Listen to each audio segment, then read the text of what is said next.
राधे राधे बंधुओं,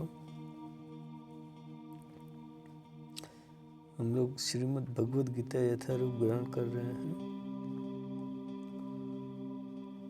चलिए इसका आरंभ करते हैं। हम लोग कहाँ थे बंधुओं? हम लोग पिछली वीडियो में काल तथा कर्म सत्रित हित है और इन सब की व्याख्या इसके मूल पाठ में की गई है। ये सब मिलकर परम पुरुष का निर्माण करते हैं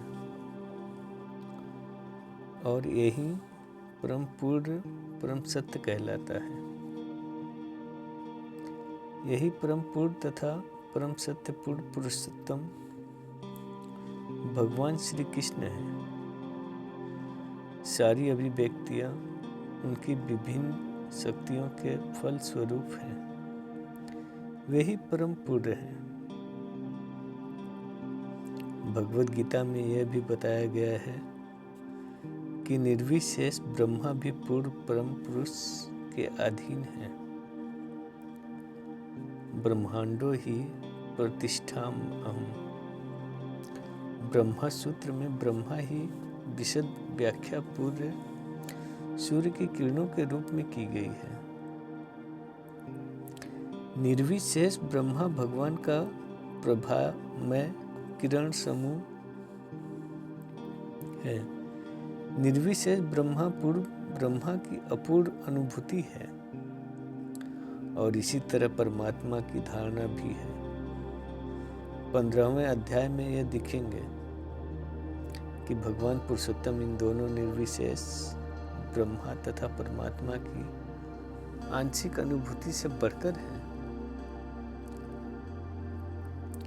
भगवान को सच्चिदानंद विग्रह कहा जाता है। ब्रह्मा संहिता का शुभारंभ इस प्रकार से होता है। ईश्वर परम कृष्ण सच्चिदानंद विग्रह है। अनादिरा दीर्घोबिंद सर्व कारण कारणम। गोविंद या कृष्ण सभी कारणों के कारण हैं। वे ही आदि कारण हैं और सत्य चित्त तथा आनंद के रूप में हैं।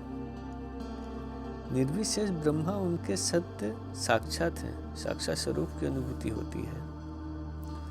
परमात्मा सत्य चित्त साक्षात ज्ञान की अनुभूति होती है। बंधुओं, परंतु भगवान कृष्ण समस्त दिव्य स्वरूपों की अनुभूति है। सत्य चित्त आनंद के पूर्ण विग्रह में है। अल्प ज्ञानी लोग परम सत्य को निर्विशेष मानते हैं, लेकिन वे हैं दिव्य पुरुष और इनकी पुष्टि समस्त वैदिक ग्रंथों में हुई है। नित्यो नित्याना चेतन से तन नमामा। कठोपनिषद जिस प्रकार हम सभी जीव हैं और हम सबकी अपनी अपनी व्यष्टि सत्ता है, उसी प्रकार परम सत्य भी अनंत एक व्यक्ति है और भगवान की अनुभूति उनके पूर्ण स्वरूप में समस्त दिव्य लक्षणों की ही अनुभूति है। यह पूर्णता रूप विहीन निराकार नहीं है। यदि वह निराकार है या किसी अन्य वस्तु से घट कर है तो वह सर्वथा पूर्ण नहीं हो सकता। जो सर्वथा पूर्ण है उसे हमारे लिए अनुभवगम्य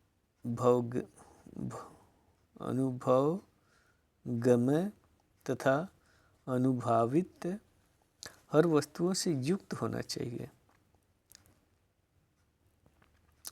अन्यथा वो पूर्ण नहीं हो सकता। पूर्ण भगवान में अपार शक्तियाँ हैं। पराशर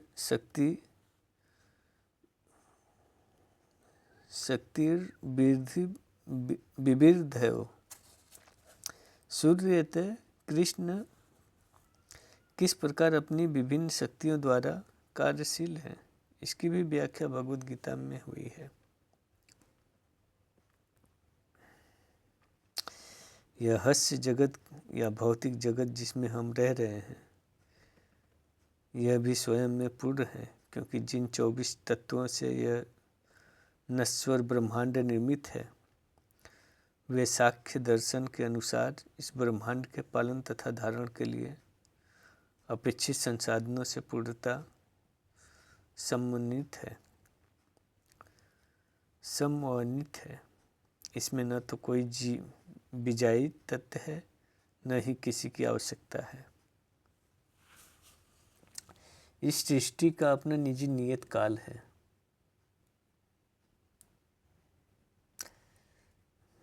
राधे राधे बंधुओं, हम अपनी वाणी को यहीं पे विराम देते हैं।